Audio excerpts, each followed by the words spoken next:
Ab'Ebbulaniya essula 11 olunyiriri olusooka okutuuka ku lusembayo.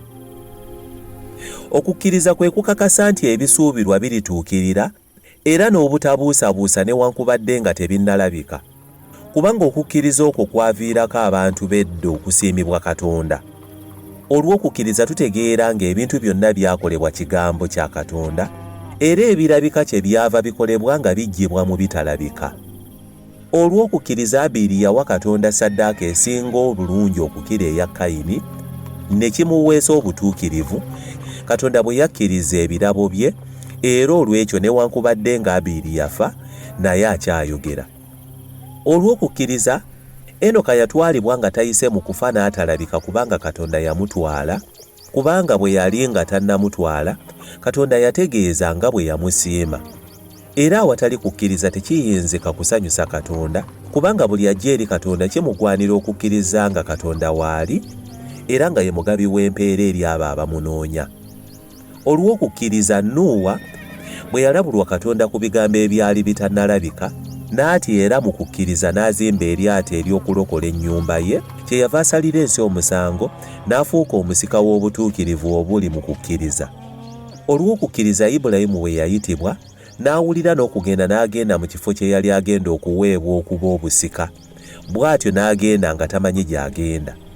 Olw'okukkiriza n'abeera ng'omugenyi mu nsi eyasuubizibwa ng'etali yiye, ng'asula mu weema wamu ne Isaaka ne Yakobo, basika banne ab'okusuubizibwa okwo, kubanga yalindirira ekibuga kiri ekirina emisingi Katonda kye yakuba era kye yazimba.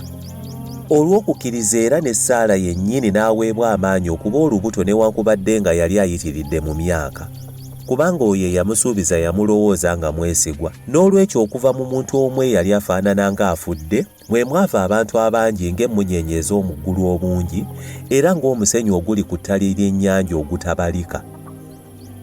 Abo bonna baafiira mu kukkiriza nga tebaweereddwa byasuubizibwa, naye nga babirengerera wala era nga babiramusa era nga batula nga bagenyi era abatambuze ku nsi. Kubanga aboogera bwe batyo boolesa nga banoonya ensi ey'obutaka. Era singa bajjukira ensi eri gye baavaamu bandibadde n'ebbanga okuddayo, naye kaakano beegomba ensi esinga obulungi y'ey'omu ggulu, Katonda kyava alema okukwatibwa ensonyi ku lwabo okuyitibwa Katonda waabwe kubanga yabateekerateekera ekibuga. Olw'okukkiriza Ibulayimu bwe yagezesebwa yawaayo Isaaka omwana we eyazaalibwa omu yekka, eyaweebwa ebyasuubizibwa, eyagambibwa nti mu Isaaka ezzadde lyo mwe linaayitirwanga. Yamanya nga Katonda ayinza okumuzuukiza mu bafu era n'ayaniriza Isaaka ng'alinga azuukidde mu bafu. Olw'okukkiriza Isaaka yasabira omukisa Yakobo ne Esawo mu bigambo ebyali bigenda okujja. Olw'okukkiriza Yakobo bwe yali agenda okufa yasabira omukisa abaana ba Yusufu bombiriri n'asinza ng'akutamye ku Musa ng'omuggo gwe.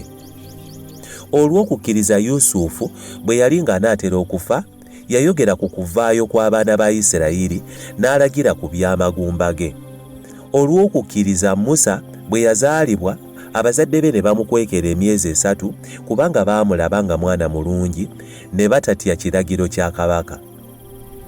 Olw'okukkiriza Musa bwe yakula n'agaana okuyitibwa ng'omwana wa muwala wa Falaawo, ng'asinga okwagala okukolebwanga obubi awamu n'abaana ba Katonda okusinga okubanga mu kwesiima okw'ekibi okuggwaawo amangu, ng'alowooza ekivume kya Kristo okuba obugagga obusinga ebintu by'e Misiri kubanga yali asuubira empeera eyo. Olw'okukkiriza n'aleka Misiri nga tatya busungu bwa kabaka kubanga yagumiikiriza ng'alaba oyo atalabika. Olw'okukkiriza yakola okuyitako n'okumansira omusaayi eyazikiriza ababereberye b'e Misiri aleme nabo okubatwaliramu. Olw'okukkiriza ne bayita mu nnyanja emmyufu ng'abayita ku lukalu. Abamisiri bwe baagezaako okukola bwe batyo ne basaanyizibwawo. Olw'okukkiriza bbugwe wa Yeriko n'agwa nga kimaze okwebulungululwa okumala ennaku 7. Olw'okukkiriza Lakabu omwenzi oyo teyazikiririra wamu n'abo abataagonda bwe yasembeza abakessi emirembe. Njogere ki nate kubanga ekiseera kinaazigwako bwe nnaayogera ku Gidiyoni, Balaki, Samusooni, Yefusa ne Dawudi, Samwiri ne bannabbi abalala. olw'okukkiriza abo be baawangula obwakabaka ne bakola eby'obutuukirivu ne bafuna ebyasuubizibwa, be baabuniza obumwa bw'empologoma, be baazikiza amaanyi g'omuliro, be badduka obwogi obw'ekitala, be baaweebwa amaanyi okuva mu bunafu, be baafuuka abazira mu ntalo, be baagoba eggye ly'abamawanga. Abakazi ne baweebwa abafu baabwe nga bazuukidde, n'abalala ne bayigganyizibwa nga tebaganya kununulibwa, balyoke baweebwa okuzuukira okusinga obulungi, n'abalala ne baduulirwa ne bakubibwa, ne basibibwa ne bateekebwa mu kkomera. Baakubibwa amayinja, baasalibwamu n'emisumeeno, baakemebwa, battibwa n'ekitala, baatambulanga nga bambadde amaliba g'endiga n'ag'embuzi, nga tebalina kantu, nga babonyaabonyezebwa, nga bakola obubi n'ensi nga tebasaanira, nga bayita mu malungu ne mu nsozi, nga beekweka mu mpuku ne mu bunnyo obw'ensi. Naye abantu abo bonna nga baakakasibwa olw'okukkiriza kwabwe, tebafuna ekyasuubizibwa, kubanga Katonda yatulabira dda ffe ekisinga obulungi, bo baleme okutuukirizibwa ffe nga tetuliiwo.